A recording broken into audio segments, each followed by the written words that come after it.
Hey, everybody, welcome to the Sky Lounge podcast, episode number 244. Thank you so much for tuning into this episode. Follow me at the Sky Lounge on SoundCloud, iTunes, and Google Podcasts, and also check out the Sky Lounge on YouTube, Twitter, Instagram, and Facebook. Without any further ado, let's get shit started with episode number 244, Pressured Playoff Push in the Blistering Bubble, the Clash of Sportsball, and yet again, like episode number 243, we begin with some football talk. And, we say playoff in the title, and technically this was the apex of the playoffs in the world of football. Now, it's not the World Cup, it's not the Euros. It is the Champions League final, boys and girls. That's right. Champions League final happened on Sunday. And Paris Saint-Germain took on Bayern Munich in a thrilling 1-0 win for Bayern Munich. And congratulations to Bayern Munich on a pretty phenomenal win. Controlled the game. And you had Manuel Neuer in 2014 form. Absolutely brilliant. I mean, this is World Cup winning Manuel Neuer form. You can't get any better than that. And the midfield in Bayern Munich was kind of like the metronome, just very controlled, very focused, and just lull you down to sleep. And Paris Saint-Germain just could not capitalize. And what's really a point of criticism for Paris Saint-Germain has to be the fact that your forward group in Di Maria, Kylian Mbappe, and Neymar, who, if you add all those transfer numbers up, that's roughly about 300 million pounds. Those three guys couldn't score. That's a fucking problem. Now, yeah, Neuer was great. Defense for Bayern Munich was actually pretty damn solid too. But when you have forward talent in that caliber and you can't fucking score, that's a problem. It is. And for PSG, this side is all money. It's oil money. From Thomas Tuchel, the head coach, to everybody else in the squad. But they have homegrown players. Shut the fuck up, dude. PSG is Manchester City, but with more money. Change my fucking mind on that. But Bayern Munich, man, they owned PSG Sunday. 1-0. I dominated possession. Cruise control with the ball. I mean, man, PSG came out flat all over. And I have no sympathy for that shit. And I know, as an Arsenal fan, we are used to Bayern Munich kicking our ass so many fucking times that it's hard to appreciate good football. Especially when it's an opponent. But Bayern put on a fucking clinic. And PSG has a lot of rethinking to do. Another team like Manchester City, you spent a shit ton of fucking money. But nothing really to show for it, huh? Whether it be choking in the quarterfinals, the semifinals, or even the finals, I mean, this fucking PSG team irritates me. It irritates me watching them. It's like, I love Mbappe. I love that kid. He's fucking brilliant. But the rest of the squad and the way they do things, anything but brilliant. So, lots of soul searching for PSG in the offseason. Well, technically a very short offseason for France, but regardless, man, you still got a lot of shit to think about. And the one thing that I'm not thinking too much about, to be quite honest, is the NBA. Yeah. I'm not going to lie to you, man. I haven't really been watching too much of the NBA, despite the fact that the Lakers are back in the playoffs for the first time in more than half a decade. I've been skimming round one. I'm going to be honest about that shit, man. The Western Conference. I mean, you got round one matchup of the LA Lakers taking on the Portland Trail Blazers. The Lakers have a 3-1 series lead right now as I am recording on Wednesday, very early in the morning. It's like midnight-ish. So the Lakers are going to be playing Game 5 Wednesday evening. And yeah, man, I don't know why the fuck people hyped up Damian Lillard after Game 1 and all throughout this bubble. Like, oh, cool, he's injured again. And nobody on his team is showing up. Isn't that convenient? Especially, here's the thing. When your star player is out, you still have a team. And that team should play up to their potential. But the Trailblazers, they tend not to do that. They kind of quit. Control, Alt, Delete, just... They sometimes give up. And this is the fucking mental fragility that I've been talking about with the Portland Trailblazers, where I don't care how many fucking games are up in the series. I mean, you had fucking Chuck, Charles Barkley. Look at this goddamn chance. Oh, the fucking Portland Trailblazers, they're going to sweep the Lakers after one fucking game. It's like, dude, have you not seen the fucking makeup, the genetics of this team for like the last 4 or 5 fucking years? They do the same shit over and over again. And you expect them to get any better? It's like, what are you talking about, Chuck? All you goddamn dumbass NBA fans always hyping up Damian Lillard. Like, what are you fucking talking about, man? This dude is a one-dimensional player. Guess what? He's brittle.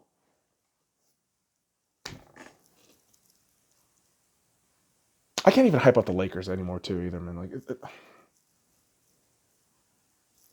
such an arrogant fucking team. Led by LeBron James. Wonton Wednesday, bitch! But just win. I don't give a fuck. I don't give a fuck about you motherfuckers anymore. Just win. That's all I care about. I have no real emotion towards LeBron James and this squad right now. And yeah, dude, the fucking illiterate politics doesn't help either. Because when LeBron James, who is supposedly a social justice warrior, doesn't know how to actually read, it pisses me off. But that's beyond basketball. But in the actual basketball realm, yeah, I get it. He's good. We're winning games. But chill the fuck out. It's only round 1. And this squad in the Portland Trailblazers, they're the most over-bloated, over-fucking-hyped goddamn team ever. So, not really all that exciting. No real fucking tension here. So, man, I don't know when the fuck I got so dejected about the NBA, man. Maybe it is the Lakers' arrogance. Maybe it is. I don't know. But I got a little bit of optimism watching Game 4 between the Clippers and the Dallas Mavericks, because this fucking game was absolutely spot on. I mean, Luka Doncic, without Kristaps Porzingis, doing the fucking work.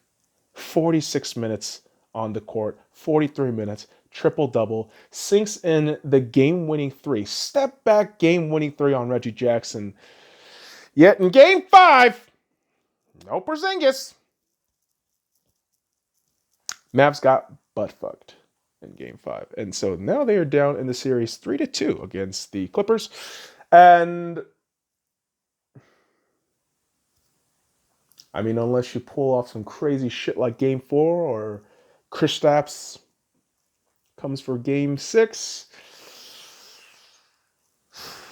the Mavs could be out by Game 6, man. I don't know. Fuck the Clippers, but this is the quality that the Clippers have. PG Slut, when he says playoff P, kind of laugh and chuckle. Because you'll still fail. You'll still fail, dude. It's the fucking Clippers. It's written in their history. Somehow, some way, some shit's going to go awry. They're not going to make it to the conference final. If they do, whoop-de-fucking-do. Because I doubt them. I really do doubt the Clippers. In my eyes, within the context of the bubble, from what I've seen from them, they haven't really been all that impressive. And they're also another fucking complacent, lazy-ass team. And an arrogant team, kind of like the Lakers. And surprise, surprise, they're both based in Los Angeles. And they both piss me off. The Lakers, for other different reasons, I mean, they piss me off. It's kind of like a family member kind of pissing you off. But the Clippers are just like somebody you just hate flat out. Like, you're a cunt. Go fuck yourself. Fucking die. But they won't. They won't. They'll still be around, unfortunately. And yeah, they might get to the Western Conference Final. Who the fuck knows? I would love a Western Conference final of the LA Lakers and the Dallas Mavericks. And even if the fucking Lakers lost that series, I wouldn't give a shit because Luka would be going to the fucking final. And that would be amazing. But we're just going to have to see how this shit goes. And definitely one series that we're going to have to see is Game 5 between the Houston Rockets and the OKC Thunder, where the series is tied 2-2, boys and girls. And goddamn, Chris Paul leading the way for OKC. I mean, I hope Chris Paul gets the revenge story that he wants on the Houston Rockets, because fuck the Rockets, dude. Oh my God. James Harden. Another overrated player in the NBA that I honestly find no real value in. Another one-dimensional player that, great, you could put up fucking 40 goddamn shots. And what the fuck? Cherry on top? You flopped to. Isn't that nice? Something about the Rockets, man. They're just so off-putting. And maybe it is the arrogance of these superstars that I just can't fucking deal with. Hyping themselves up and calling themselves best players in the world. It's like, dude, relax. You haven't won anything. And I know individually that's always a different argument, but I mean, as a team, as a unit, and we have history, we have evidence and receipts. So you can't fucking pluck your shit like a goddamn peacock, motherfucker. Fuck you. But this OKC team, man, they have no real fucking baggage. They're just coming in hot. And I love their attitude. I love the mentality with what they're playing with. So very interesting series. Game 5 Wednesday tonight should be very interesting between these two teams. And I'm thinking OKC goes up. I'm thinking a 2-point OKC win. But let's just throw that out in the universe, see what fucking happens. And the last series in the Western Conference is the Utah Jazz having a 3-2 lead over the Denver Nuggets. And I gotta say, the Jazz having a 3-1 series lead, now you go ahead and lose one game.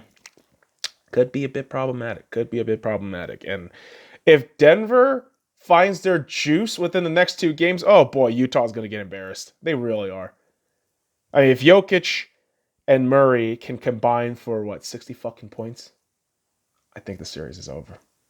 I think if you can consistently put that up for Denver, I don't really care what Donovan Mitchell does. I mean, it's really going to come down to how Rudy Gobert closes out in terms of defensive work. But I give an edge to the Denver Nuggets right now with the momentum. But Game 6 should be a blast.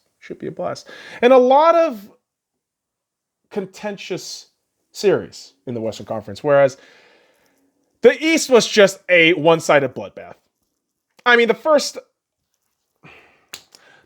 upset, really, of this bubble was the Orlando Magic putting one up on the Milwaukee Bucks, right? But the reality is, Milwaukee just came back 3 fucking games, and now they're up 3-1. Game 5 is going to be a slaughter, in my mind. Orlando might scratch and claw their way to maybe a double-digit, deficit in the half, but yeah, home court advantage doesn't mean shit in the bubble, boys.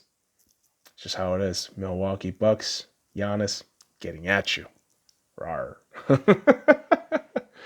But going to be keeping an eye out on that game for Game 5. Milwaukee Bucks up 3-1 against the Orlando Magic. And the rest of the series in the East have been sweeps. They got the brooms ready. Toronto, Miami, and Boston. They got those fucking brooms ready. And Toronto taking a 4-0 win against the Brooklyn Nets. Not even surprised. And I would tell the Nets fans, prepare for more bullshit by next season when KD, Kyrie, and DeAndre all get in the lineup. That's going to be an implosion of ego if I've ever seen one. But as for Toronto, man, I've been saying this. They've been really fucking good. I wouldn't be surprised if they go for a fucking repeat. And the pathway there seems pretty feasible. Not going to lie to you. I feel like Toronto can do it. But there are some heavy oppositions here. And yes, matchups are set, but we're going to preview that in a couple of days once all the series in the West and the Milwaukee series is over, which I mean, it's only a matter of time. But we'll cover that in a couple of days here once all that shit is done and dusted. But the Miami Heat went ahead and took a 4-0 series sweep against the Indiana Pacers. Unfortunate for the Pacers. I thought they were going to be really good and at least, give the Heat something, in terms of competition, but it just didn't turn out that way, unfortunately. As for Miami, one of the top 4 teams in the East that I've been talking about. And Jimmy Butler really, really putting his fingerprint in this team and making them look fantastic all over. And I think Miami is going to be one of those teams that will surprise a lot of people because no one's been really paying attention to them. But depth, star players, head coaching, they got it all. They got it all. That is a very solid loaded squad. So be on the lookout for the Miami Heat, boys and girls. And the final series of the East. The Boston Celtics swept the Philadelphia 76ers. Yes, boys and girls, I am a Lakers fan, but my God, I fucking despise the Philadelphia 76ers. And this absolutely does come from the 2001 series back when I was a kid. I loved Allen Iverson, but I fucking hated the 76ers, and it still kind of sticks to me with, in these days. Because the fucking fan base has been nothing but deranged morons thinking the process was actually going to work.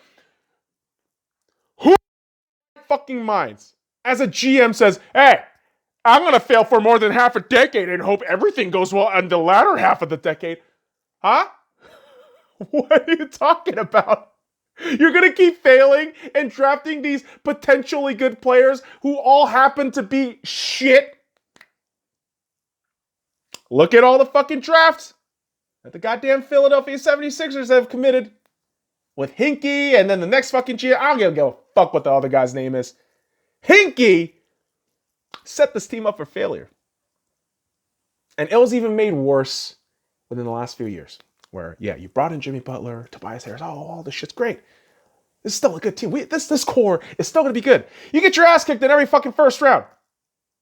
I believe they won one series, playoff series, in 4 or 5 years?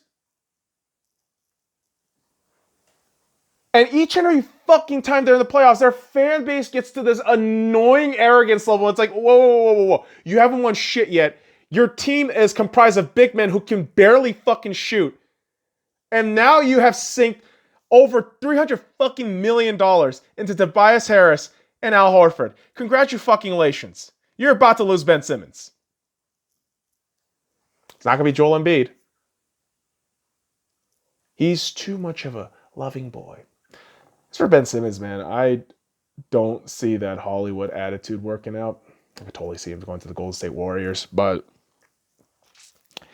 don't get at me with the fucking 76ers in the process. The process has been an utter failure.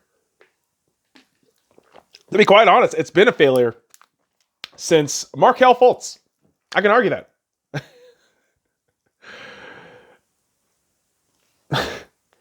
Playoff productivity, general player productivity, the process has been an absolute joke. And I dare you to bring up some stats about the Philadelphia 76ers and convince me how they are in the upper echelon and tiers of basketball teams. Please. This is a fucking perennial 7th and 8th seed waiting to happen. They are trying to fight within the big boys of Toronto, Milwaukee, Boston, and Miami. And I think they're pathetic. They're not getting anywhere with that core especially. The process was shit. Wop. Oh, dude, speaking of shit, I gotta talk about this one thing in hockey right now. And it bothered me to no end. And the shit I'm talking about is Alan Walsh and the public ostracization of a beloved desert flower in Marc-Andre Fleury. So this gold-digging agent extraordinaire whose portfolio, based on the total annual average earnings of his client, is about $60 million. So you can imagine, based on that percentage, this fucker gets paid a lot. And he decides to post right before game one, round two begins against the Vancouver Canucks. This fucker decides to put up a social media post with Marc-Andre Fleury getting stabbed by a fucking sword that had the name De Boer. Subtle much? Not really. Not really, you dumb fuck. And that shit sent social media ablaze. Sportsnet picks up on it, TSN. I mean, every fucking Sportsball shit involved with hockey picks up on that shit. And Marc-Andre Fleury is forced to go up in the fucking press conference by himself to pretty much cover for Alan Walsh's ass. And Fleury, consummate professional, understands that, dude, my agent wants what's best for me, but he just kind of fucked me over. And he says all the right things, Marc-Andre Fleury, That's my agent. He does things out of my benefit. Sometimes that could be a different methodology of how we do things. And Robin Lehner is still a good teammate, and all I want to do is win the cup. And so it's everything you want to hear, but at the same time, I mean, you could totally see a situation where if the Vegas Golden Knights, fall off in these playoffs, you're going to have a lot of questions moving forward into the offseason. How are you going to handle both Marc-Andre Fleury and Robin Lehner's contracts? Because one, you have to pay 7.25 or 5 mil to Marc-Andre Fleury on an annual basis with that contract. And Robin Lehner is probably going to demand somewhere upwards to like 5-6 mil, which could be a problem. Could be a fucking problem. So it doesn't help. Alan Walsh is creating more fucking rift and drama where the Vegas Golden Knights don't need that shit. And yeah, it's going to be a headache of a cap situation for Kelly McCrimmon and company, but that's hockey, man. It's hockey. It's unfortunate as it is with all these money-grubbing agents, trying to manipulate their shit around. It's unfortunate, but once sports evolved to this stage, I mean, we knew it was going to be media bullshit with agents, but at least we got the playoffs, man. At least the fucking round 2 series have been brilliant. And, we start off with the Western Conference where the Vegas Golden Knights and Vancouver Canucks are tied 1-1. And yes, the game 2 between those two teams happened last night. And I ranted about it in my Vegas Golden Knights review on the YouTube channel. And it's frustrating as all hell because you came out in game 1 5-0 real hot and spanked the Vancouver Canucks. And in reverse, I mean, you got your ass spanked 5-2. And for Vegas, I mean, there's so many fucking things moving forward that you have to improve. Power play, definitely. Setting up properly in the defensive zone. Controlling and moving around the puck efficiently in the neutral zone. A lot of shit Uncle Petey DePablo can work on with the boys. So I'm hopeful the Vegas Golden Knights by game 3 can shake off their shit and get it together. But it's wild, man. It's a wild series. And I hope it goes to 7 games and Vegas wins that shit. But, man, game 2 got me pissed. Game 2 got me fucking pissed. And I'm sure for the Colorado Avalanche, game 2 got them pissed too. Because the Dallas Stars have taken a 2-0 lead in the series against the Colorado Avalanche. Holy shit! Dallas has been brilliant. I mean, Kudo, and here's the thing. I thought for the longest time Ben Bishop was in that, but no. Khudobin. I mean, for a good week, I thought Ben Bishop was still in that, but it's been Antoine Khudobin. So Khudobin has been really fucking brilliant and just all around beastly in this series against Colorado so far.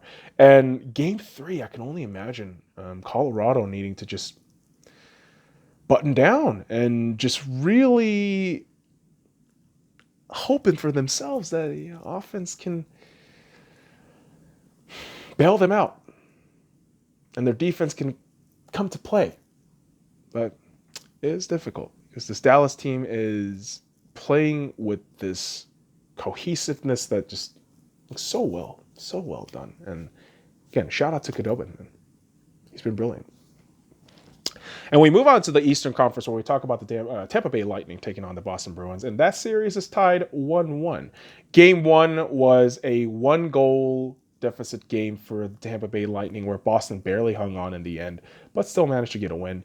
And in Game 2, overtime win by the Tampa Bay Lightning. And this looks like a completely different team from the choke artists of last season. Remember the 4-0 choke against the Tampa Bay Lightning? No, against Columbus Blue Jackets, I'm sorry. Projecting that shit there. But yeah, this feels like a mentally different team. Now, do I trust John Cooper to push this team through all the way? No, I don't. But they got talent. So if they just do their shit, Tampa should be good, but shoulda, coulda, woulda, right? Shoulda, coulda, woulda. And the one shoulda, coulda, woulda is what could have happened if Philadelphia figured out Trotz's fucking metronome system in Game 1. Well, they might have made it close, but the Islanders grabbed a 4-0 win against the Philadelphia Flyers in Game 1 on Monday, and they will continue Game 2 on Wednesday. And it is only one game, but Trotz came out slapping bitches. And Philadelphia, Carter Hart, Giroux, Couturier, everyone's got to get it going, right? That's simple. Yeah, no shit, dude. I'm a dum-dum. But I know this goddamn NHL playoffs has been, it's been incredible. It has been such a fun, exciting and just all around exhilarating sports ball return. And the postseason aspect to this is just great. And what I'm really hoping is Vegas somehow fucking pulls through all the way. And if the date to the cup lands on like my birthday time, like around October, I would be fucking thrilled. You have no idea how thrilled I would be.